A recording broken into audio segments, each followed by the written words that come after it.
Assalamu alaikum, everyone, and good afternoon. It's lovely to have all of you here to joining us for the webinar on Every Drop Counts, Advancing Water Efficiency, specifically and especially in the built environment. The webinar today is delivered to you by the Emirates Green Building Council. My name is Lana Abu Qalbain, and I'm from the technical team at the EGBC. And just for those who do not know, the Emirates Green Building Council is a nonprofit organization, a collaboration platform that was formed in 2006 with the purpose of raising awareness and promoting sustainability of the built environment. And today's webinar specifically is what we call a knowledge sharing webinar. It has been running for more than 1 year now in the mode of knowledge sharing webinars. And every time we try to choose a day to mark that is relevant to the built environment. And specifically today, we are marking World Water Day. And I'll leave the floor to Alicia Douth, the Water Assurance Technical Lead and Water Security Collective, to tell you more about the interesting panel discussion we're going to be having and the great lineup of expert speakers. So Alicia Douth, the floor is yours. Thank you so much, and I welcome to all of you as we are here to commemorate World Water Day 2025, which is a global initiative dedicated to addressing what I think and what we should all agree on as one of the most pressing challenges of our time. It is the water crisis. Again, thank you for the introduction, Lana. My name is Alicia Douth, and today I will be the moderator for this session in collaborations with the Emirates Green Building Council. So it is an honor to be here today. Thank you for having me. So I'll be facilitating this important discussion around the theme of advancing water efficiency. However, I just wanted to bring to the attention that the World Water Day theme this year is glacier preservation, which may seem like a distance from our everyday lives here in Dubai and the UAE. But the melting of glaciers does have a profound impact on the global water supply. So it's something that we should be talking about, including the water supply for the major rivers that the Middle East regions do rely on as well. So as glaciers melt and they shrink, that means the water flow diminishes. So it directly does affect our water security and resilience to climate change here. So while this issue, again, may feel like it's far away, we're not really connected with it, we should be reminded that there is a deep connection to our own sustainability and environmental challenges. So today, let's bring the conversations a little bit closer to home. And as we reflect on the value of water over the next hour, let's remember that awareness alone is not enough, but it's one of our things that we can do now and we can do together. We need action, and although that might not always seem like the easiest thing to do, I know that collaboration is key. So whether it's through conserving your water in your daily lives, advocating for better water management policies, or driving innovation to combat water scarcity and achieve our water security, every action does count. And like today's sort of session and theme, every drop matters. So all water matters in conclusion of that and the opening discussion. But let's advance now to how we're going to look at advancing water efficiency, which is another crucial pillar in ensuring our sustainable future. So it is with my great pleasure that I do welcome our esteemed panelists to the discussion today. They're going to be sharing their valuable insights and expertise with us. So thank you all for being here. I'll briefly introduce the panelists, but we'll have some time in the beginning so they can also introduce themselves. But I am joined here today by Benz. He is the head of global product management for Hansgrohe. We have Sahir. She's the green urbanization manager for Polypipe. We have Majd, he's also here from the Supreme Council of Energy. And I also believe that we might be joined by Dr. Hamza from the ESAC AC group. So welcome everybody today. Thank you so much for our panelists.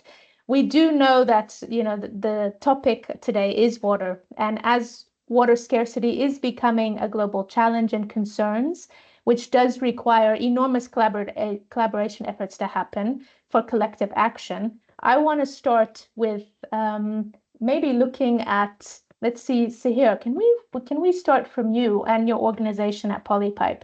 Because you're known for your innovative water management solutions, many which do cater for the sustainable reuse of water. So are you able to maybe share a project with us and where the innovations directly improve flood resilience or any other topics within the urban environment? Right. Thank you so much for the lovely introduction, Alicia, and thank you for having me here today. It's actually a great question. Just to give everyone online a brief background of what we do at Polypipe, or what I do as well. Um, I'm Seher. I work as the Green Urbanization Manager at Polypipe Middle East. We're a UK-based company that specializes in stormwater management solutions as manufacturers, basically. But what we try to do is create strategic implementations of from design phase till construction, so we can basically save and follow the natural cycle of the water as much as possible. In terms to your question about naming projects, as you all know, there's a lot of NDAs that we sign in terms of like taking names of projects specifically. So we have done a lot of residential communities recent times, right after the April 2024 rains, where it was, if you've lived in Dubai, you would know that that would the most obvious kind of couple of names that we would take. A lot of residential communities were drowning at that point of time, and what we were able to do is take it from that stage in April to kind of redesigning around the worst case scenarios to implementing, and now it's been put in construction. However, one of the key examples that exist in Dubai, what you can actually see with your own eyes even till date, is the Expo 2020 site that we had done. One of the key goals of Expo 2020 was to consume 40% less water than the DEWA baseline, and we were able to do that through certain strategies that were deployed in different parts at the Expo itself. One of them is something from a manufacturer perspective. We do have these solutions that go into place, these innovative technologies. One of them is called the perma-void solution, and that was integrated into the movable tree planters that you see all across the expo site.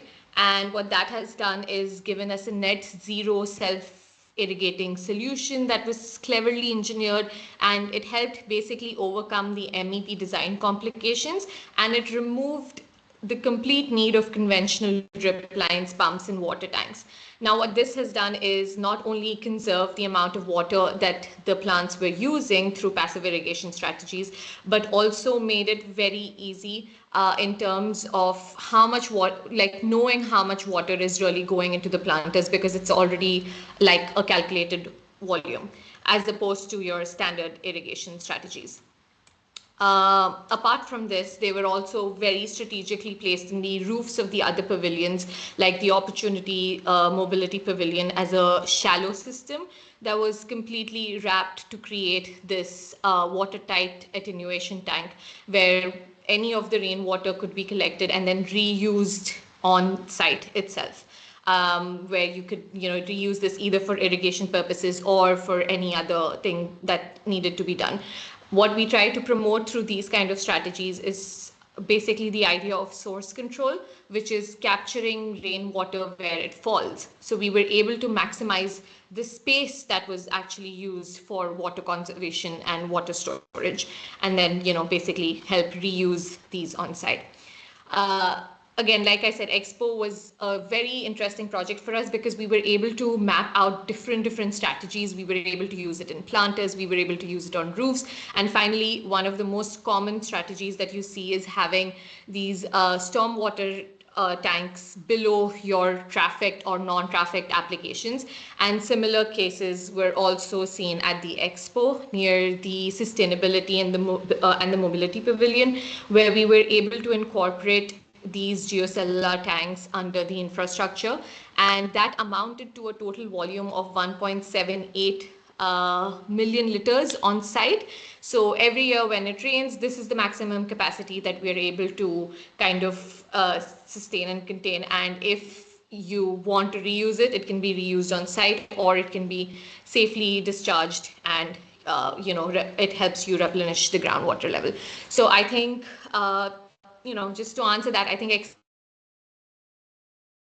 was a very interesting project for us. Expo is a great live example. You can still go and see to date when it rains. The planters are still doing pretty well. We've had our couple of rounds of experimentation with that, and it's a great live project to see how stormwater management can actually be super efficient and super helpful, because we were able to meet that baseline of reduction of water from the client itself. Well, thank you so much. Very interesting. I'm a fan of it. I've seen it at Expo. My kids are sick of me always pointing it out when I'm there, but thank you for that insight. It's really valuable to see how you can maximize, storage, water storage, as well as, leaving the space that's needed for everyone else to enjoy the Expo grounds.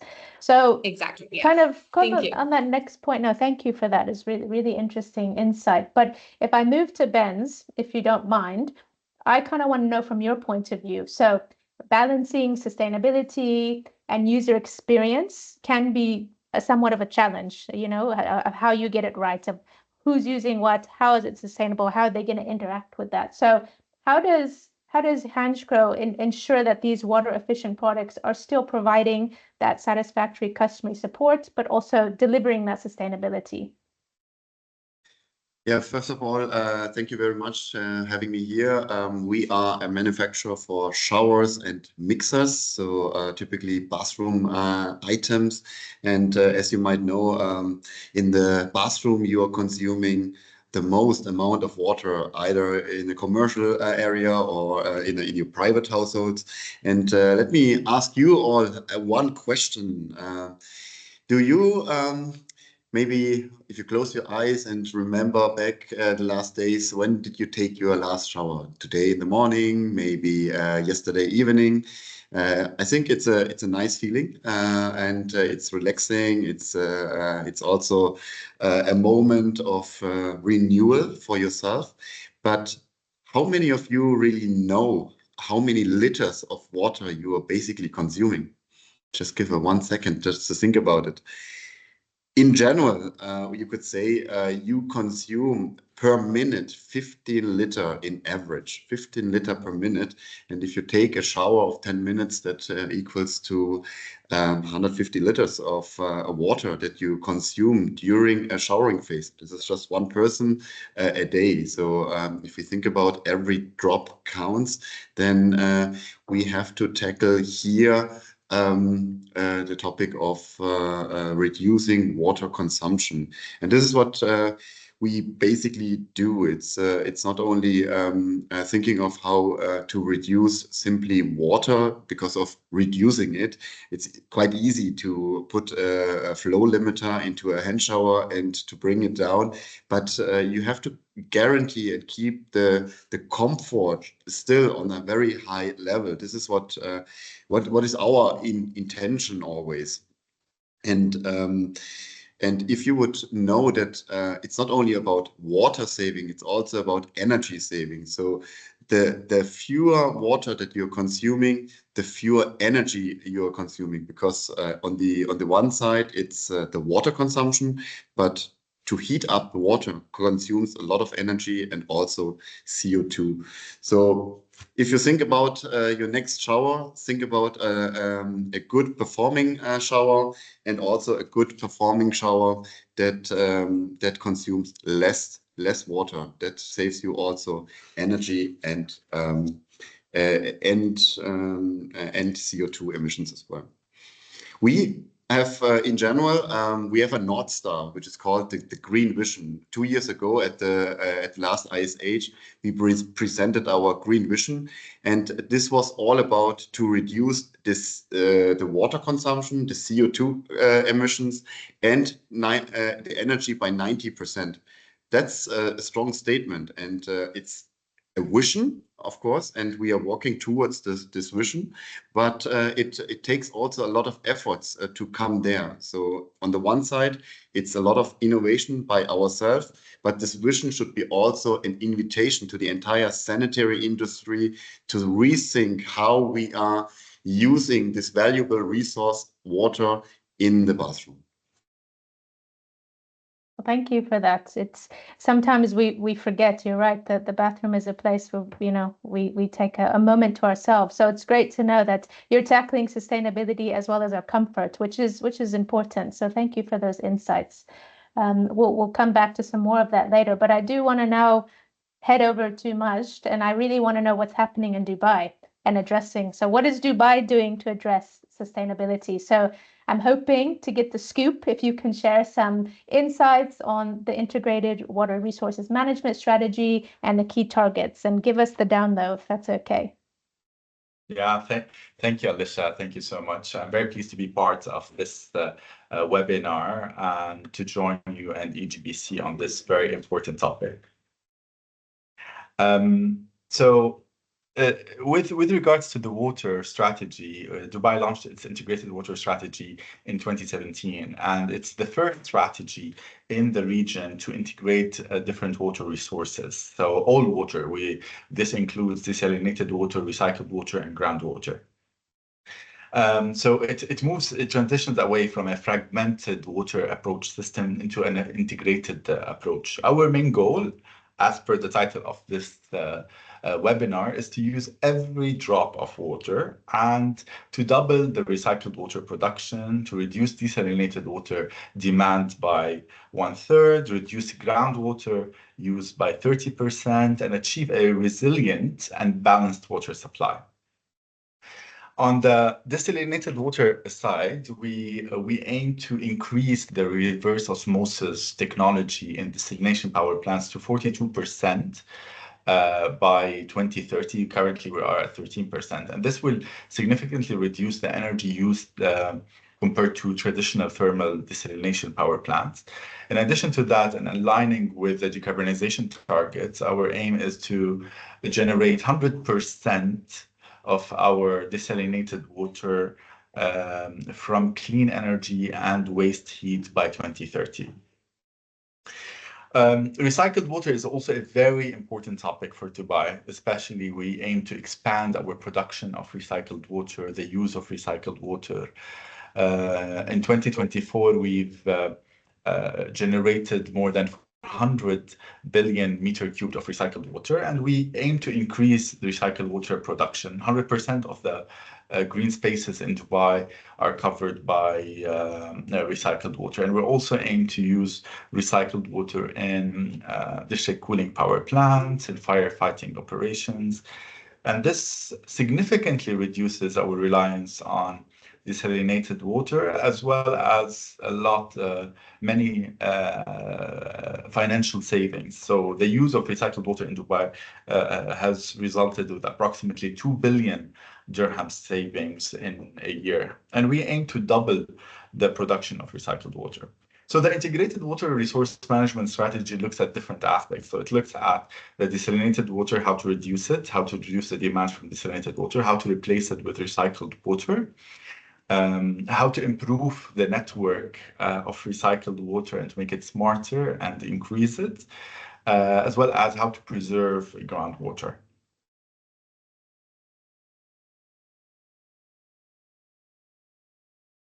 Thank you so much. That's it from my side. So if you have any questions, I can go in depth into different programs.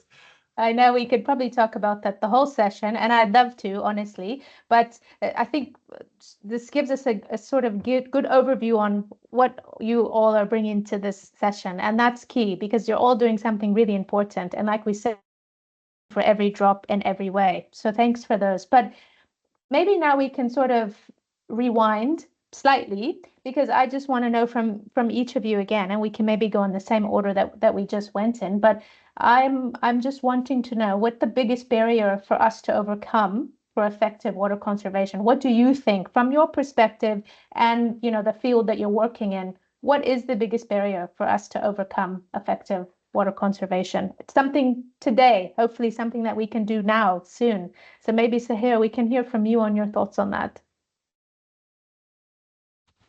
Thank you, Alicia. I think that's a really interesting question.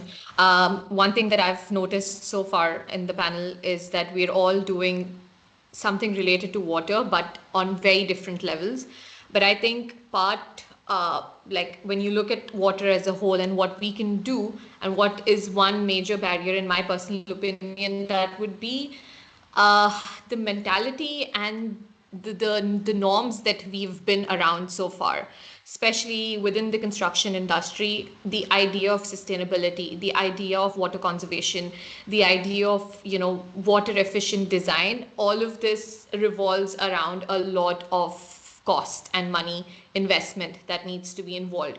And with the way that we've seen the construction industry go, it's significantly improved, but we also do have these parts of the industry that have not maybe reached that point yet. It's always seen as an extra cost, which makes it, you know, if you want to really go out there and do something about it, it does definitely become a barrier when you say that sustainable design or water efficient design equals more investment. it it's necessary that we kind of start looking at it from an overall perspective and not just from a capex point of view, because if anything related to water, I believe, is something that is over time and not just immediately. Definitely you waste water in water. What you try to do is look at how much is it going from maybe your design stage till the end user. So having that kind of mentality is the only way that we'll be able to kind of nudge this in the right direction, where we start accepting that it is not just about how much money we are putting in, but what is the kind of value that these efficient technologies, these water management strategies, etc., are actually bringing to the table. And it's not, again, it's not just about like a particular industry. It's about everyone, from going from like a client designer to the end user. Everyone needs to be willing to get into that mindset where we are able to, you know, work hand in hand to create these kind of solutions to the issue that we have, and literally make every drop count. Well, thank you so much.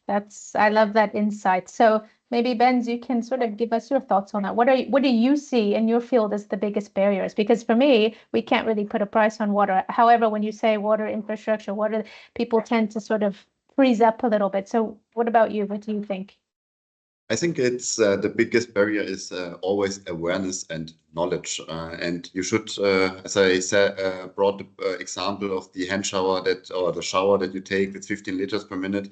This is just one of the examples that you have. And we are now in Frankfurt. We are currently displaying our novelties, and we brought two new series that are working extremely efficient and good at 8 liters per minute already.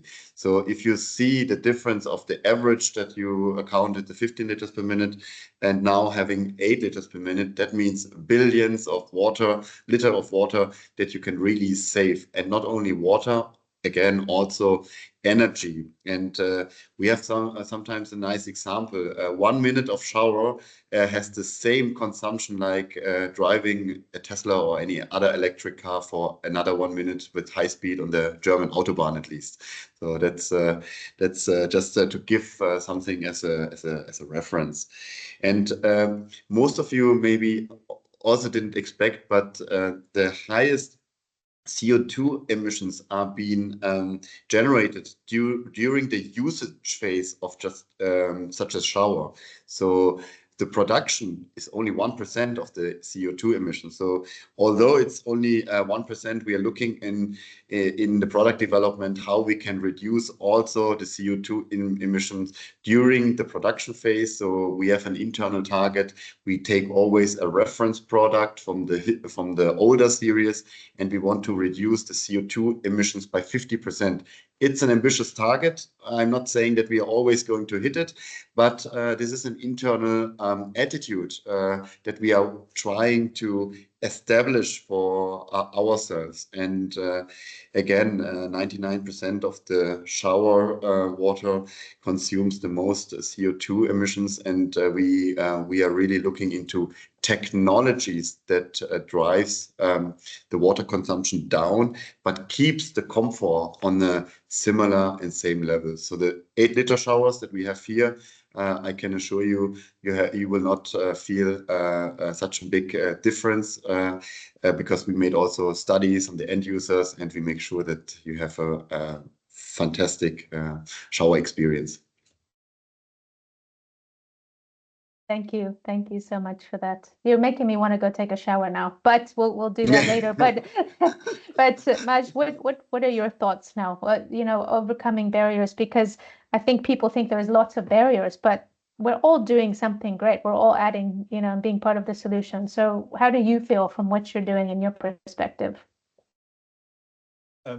I think specifically for many existing buildings, especially the older ones, they weren't designed with water conservation being a key topic, so we have old fixtures, especially in the very old buildings, single flush toilets, faucets, and retrofitting these structures might be challenging, especially if we want to add, for example, new piping for grey water or install large tanks for condensate recovery.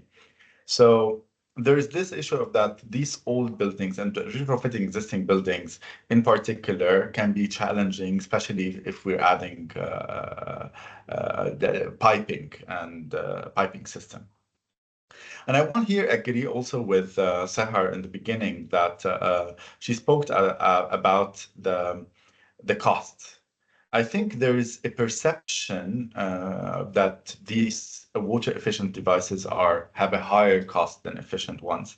Whenever the stakeholders don't have enough, I feel, awareness or information about the long-term savings.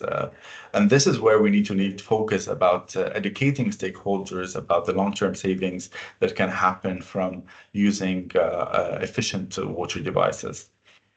And I'd like to add to that is that we mainly we've seen that the retrofitting market, especially in Dubai, is maturing. However, it's mainly focused on energy. Energy is kind of considered more important or more sexy than water.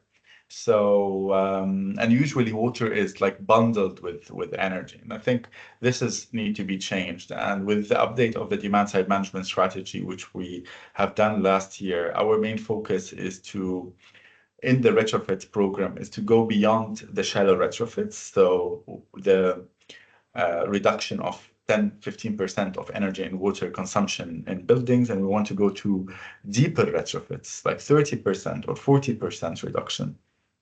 And water is also a main focus for these deep retrofits, specifically for the role of the water in our region and to align with integrated water resource management strategy targets. Yeah, fantastic. Well, it's very promising knowing that that's what's being thought about, that's what's being discussed, and that's important. That's what we need. So I'm very happy to hear that although water is coupled with everything, it deserves a little bit of its own attention in a lot of ways. So I'm very happy to hear that. Well, so here let's sort of maybe shift slightly as we sort of move on into how we're looking at our water efficiency. And you did go about, you gave us the great example earlier, but now we're looking at small scale buildings and residential opportunities and communities. And that's a big thing that, we need to address here. There's a lot of communities, and residential is a huge, consumer of water. So how can we effectively integrate the sustainable, within our communities, as we're also accommodating that resilient side that Polypipe is trying to introduce with a lot of its innovations and, the different applications that you guys have for water management. So maybe you can just give us a glimpse in what that would look like. Right. That's a really good question, Alicia, because like I mentioned earlier in the first question as well, residential communities do form a major portion of our our urban footprint these days, and they are the ones that have these water issues. Speaking purely from a storm water management perspective, as that's where my expertise lies, what we try to do is have these solutions integrated. It's not about how much it rains, it's about how much of what rain, like what rain you're getting, you can capture and make the most of it. So be it small scale residential communities or communities that are spanning over acres, I think a couple of strategies that we like to follow either way is these upcoming terms that you see called zero discharge and source control. These are something that we are trying to get integrated into the government policies itself, so that it becomes more like a stringent law than just an idea that's been floating around. Uh, I'll give you a brief of what that looks like. So when you have source control basically implies that water can be captured anywhere that it falls, and it doesn't really need to necessarily go through a chain throughout the plot to reach one certain point and then be discharged from there. What this does is it creates space for doing much more than just having one concrete tank on the corner of your plot. It gives you ideas beyond your standard construction industry. It helps you create spaces like, green roofs. It helps you create podiums that can be accessible. It not only adds value to the project itself, but while doing that, it's conserving solutions that we have and many other people in the market have. These things have been made more and more possible in the current market. It's just a matter of having to adopt the source control strategy and actually putting it in action. We see a lot of hotel and hospitality projects having adopted this because of the value that it gets from it, with the green roofs and all these nice podiums, your landscape areas, etc. outside. However, this shift also needs to slowly be brought into the residential community, especially in the Middle Eastern region, where water is, super precious, because like we've actually not really gotten as much rain this year. So whatever we have needs to be conserved and reused properly. Another important strategy that we like to follow is zero discharge. Now, this becomes very crucial and important, especially on like community projects, because what we see these days is an increased level of groundwater, which is kind of interfering with adjacent communities. So we're trying to tackle this issue from baseline itself, which is the base of design, when like residential communities or individual buildings are being followed. What the idea is of zero discharge policies is that any water that is falling on your plot needs to be retained within your plot line. So it is your problem that you need to solve as a developer, as a client, as a consultant, so that your building, your plot, or your community doesn't really cause issues to other adjacent communities by increasing their groundwater level or having your water flow from your plot to another plot and create issues for them. So I think a combination of these two in residential communities would be really helpful to move forward, because this is what we've seen from experience. Like all of these large scale communities, huge villas, etc. coming up, everything's fine, everything works well, but because of this adjacent plots, because of these things that were not really thought about earlier, we've seen a lot of flooding occur. And even in your single individual building plots, we see sometimes the basement fill up because these things were not really thought about from before. So I think right now what our focus is to start really pushing out these two strategies to form a baseline for an entire efficient stormwater management system. I hope that answers the question. No, I mean, yes, it does answer the question. Thank you so much. And I like, the source control, like you said. I mean, from an environmental perspective, it's great as well. You don't want, your water going everywhere, especially if it's that first flush from a rain event. And it's important because that site can take responsibility of it. hopefully use it. And so I think it's a great approach, and that's something that, you know, water stewardship also has a feel in. But that's really great input. So thank you for that. But Benz, let's go from the community level up into the bathroom level again. I just want to think about the bathroom and what other solutions, sustainable solutions, are you seeing that are coming, the next big investments, or, you know, what should we be looking for? Yeah. I want to come back to our green vision that I mentioned before. We focus on reduce, reuse, recycle, and rethink the bathroom. And as I explained, on the reduce side, in our own portfolio, we did a lot, and we are continuing to do it. I just wanted to highlight two more things on the technologies that we are integrating on such a shower. You always think a shower, there's a water coming out, and that's it. But actually, if you see, we have two spray types, interesting spray types, and one of them is called rain air. So we suck the air out of the atmosphere, we mix it in the shower head with water, and every drop which is coming out consists of 3 parts of air and only 1 part of water. This is one of the technologies that we are using in order to reduce the water consumptions. We have a second experience shower we call, this is the powder rain. This basically pulverize the air, the water in thousands of droplets. By this, we have a very soft feeling on the skin and also have the chance to reduce the water consumption. So in general, we are doing a lot on the reduction side. Now, in our green vision, as we said, we had also the topic of reuse.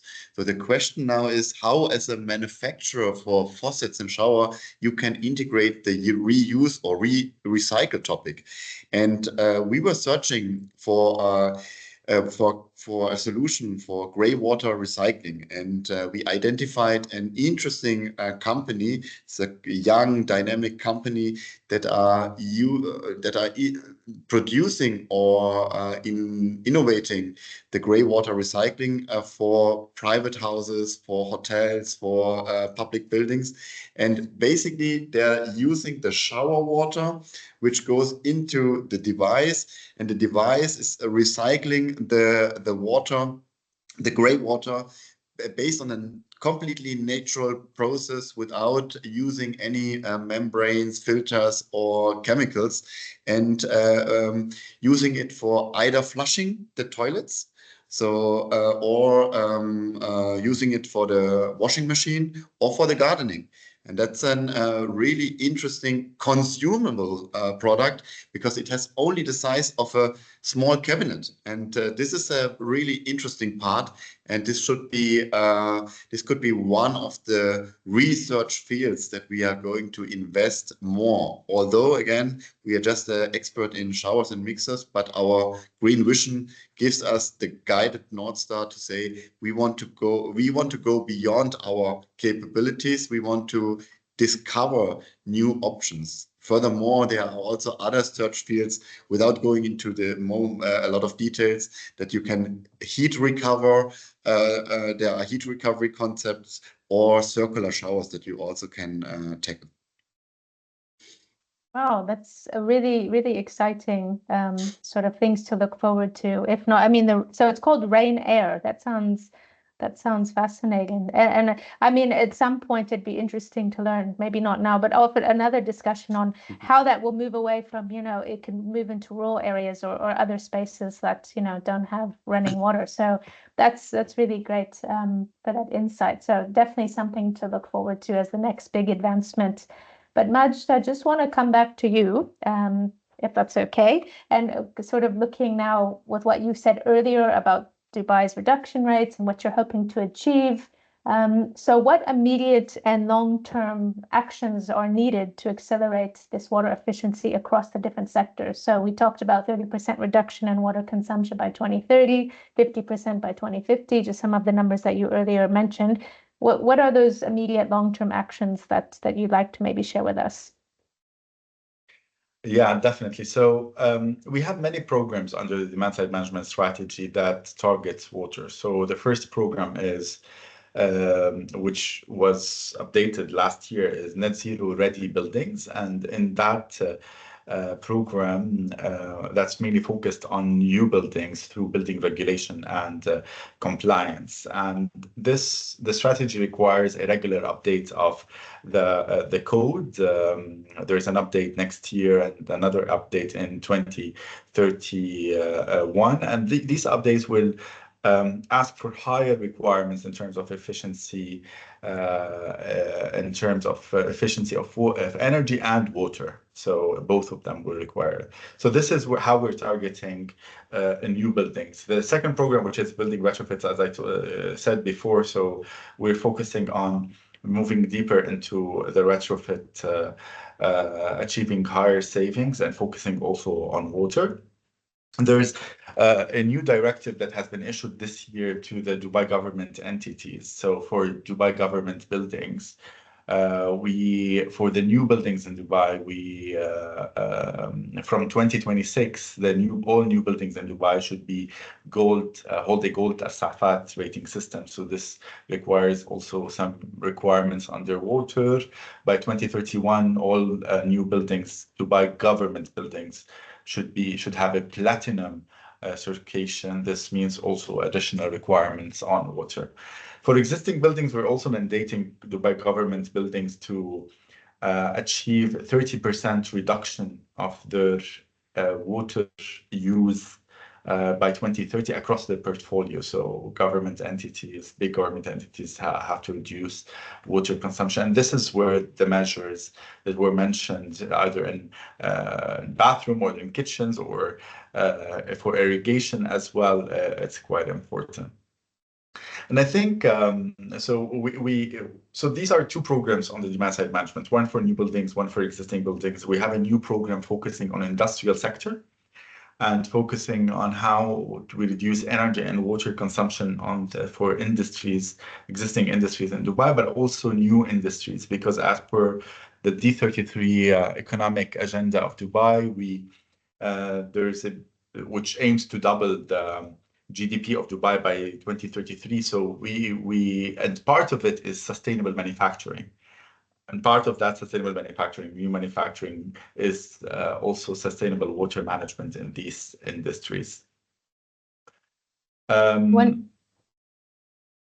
I was going to say that's great. And I mean, sorry to interrupt, but I'm hoping, so some of the information you shared a little bit earlier, can I ask, are we on track? Does this look promising? You know, the targets that set, are we on the right path? Mm-hmm. So with regards to water, especially water efficiency in terms of water demand and water efficiency, reduction of water consumption per these programs, we have annual report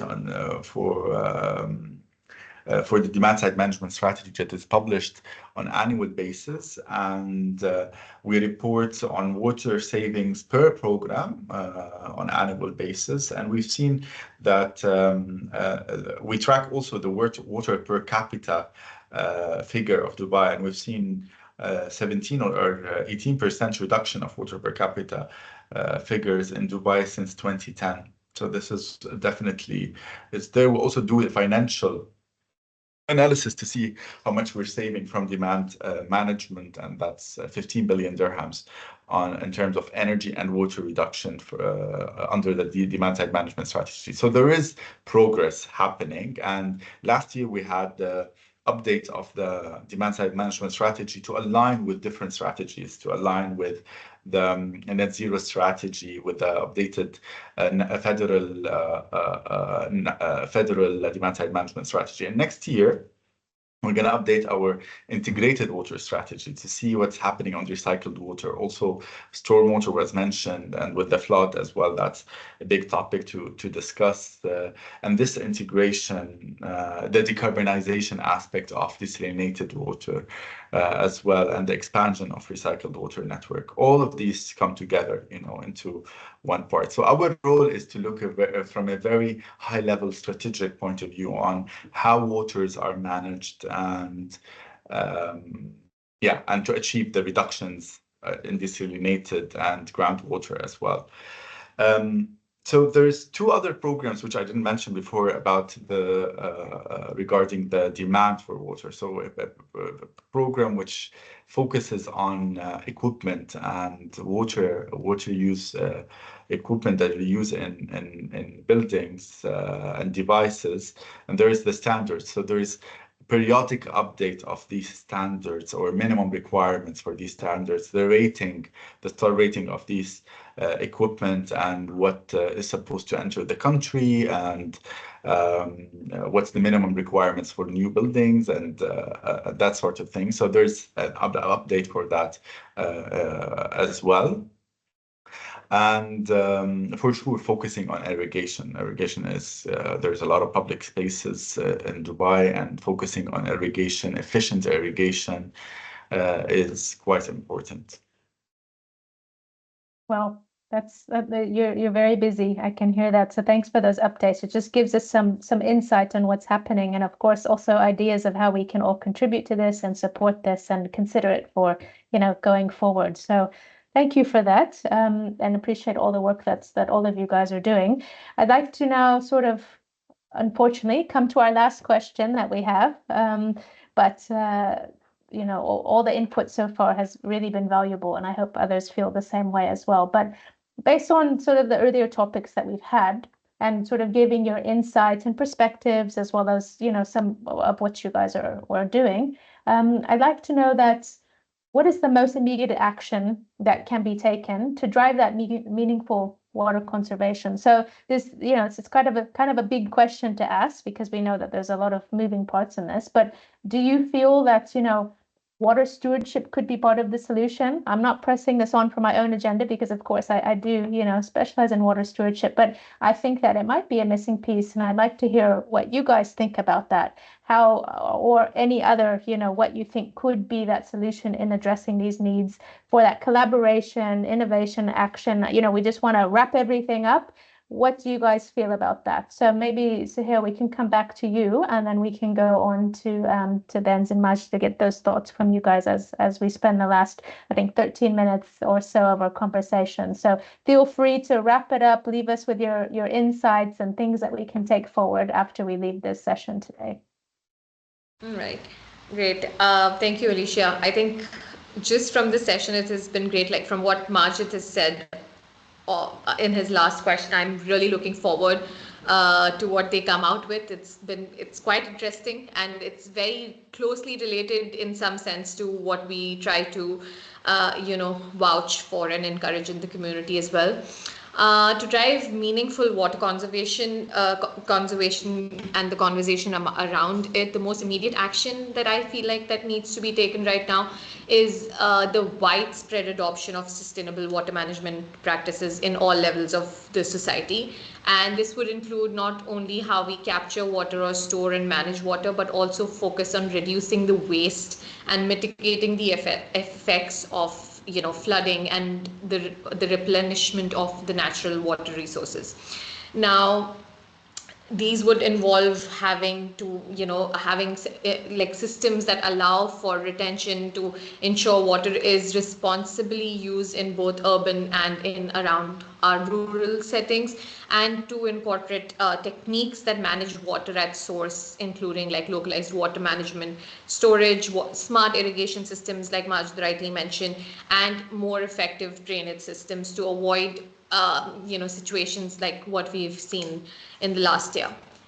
Definitely water stewardship is going to be a critical driver in this change, because it will help recognize how water is a shared resource and is a collective responsibility from the entire society. It is not just part of one person's responsibility, and it's not just even part of the government to deal with it. It's also part of other businesses, communities, and as individuals we need to work together to basically promote a culture of collaboration and accountability, where all stakeholders can share the knowledge, they can share resources, they can have the best practices for water conservation, and this way it will help you incentivize sustainable water use and encourage the development of new technology. But definitely a collaborative approach is what is kind of needed to overcome the challenges that are associated with water in general. And I think this will help foster more long-term innovation and resilience in water management systems. So just to maybe wrap it up, I think what we are looking at is collaboration, innovation, and encouragement of efficient water management practices across all levels of society and across all generations, that is now and for the future generations to come, and across different stakeholders. I think a combination of all of this will drag us forward to be at this point on, and for the future goals and the sustainability and the water efficiency goals not that are for the country and for the region. Thank you. Thank you so much. Really enjoyed hearing those thoughts. Benz, what do you think? What can you leave us with, and how do you feel that's what's needed in going forward? I personally think the most immediate action to drive a meaningful water conservation is really raising awareness and expanding the knowledge, not only among the individuals, but throughout the entire buying center of the construction industry. Because it's not only about, on the one side, of course, it's saving water. On the other side, it's also saving energy. And it's also a commercial benefit for everybody if we really think in these terms, in return on the investments that you are doing into sustainability. For me personally, of course, the bathroom is one of the biggest water consuming spaces, making it, of course, a prime opportunity for innovation with a real impact. If you think about the showers area, but also thinking beyond, if you think about this gray water recycling topic that we are just introducing together with the partner that is called Hydroloop. And we have already proof points with the IHG hotel in Brussels, where they have implemented 60 rooms with this Hydroloop device. And only this one building is saving up to 1.2 million liters of water every year. And this is just one hotel. Imagine how much you could really save with sustainable shower and mixer solution, and together with the water technology that you are bringing into the market. For me, yeah, showering is really not a physical hygiene. It's really a place where you renew you renew the entire moments, and you refresh yourself, and you can really integrate it without compromising on comfort and design. On the other side, also, I agree, we have to find ways to collaborate on every level with governments, business, innovators, consumers, and to really foster partnerships in order to drive policy support and invest into water technologies. Thank you, Benz. Thank you for that passion as well.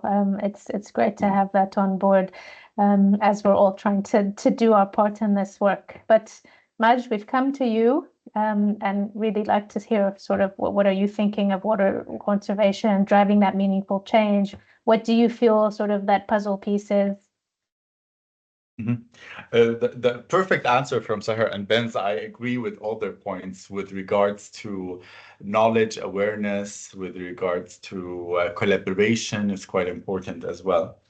But if I want to add, I think what we need is, especially on existing buildings, is to do water audits and to understand what is happening in these buildings. You know, data is very important to understand what is the difference between a best performing and a worst performing. There is amazing work done by EGBC 5 years ago about water benchmarking of hotels, and I was part of EGBC at that time, and the analysis found that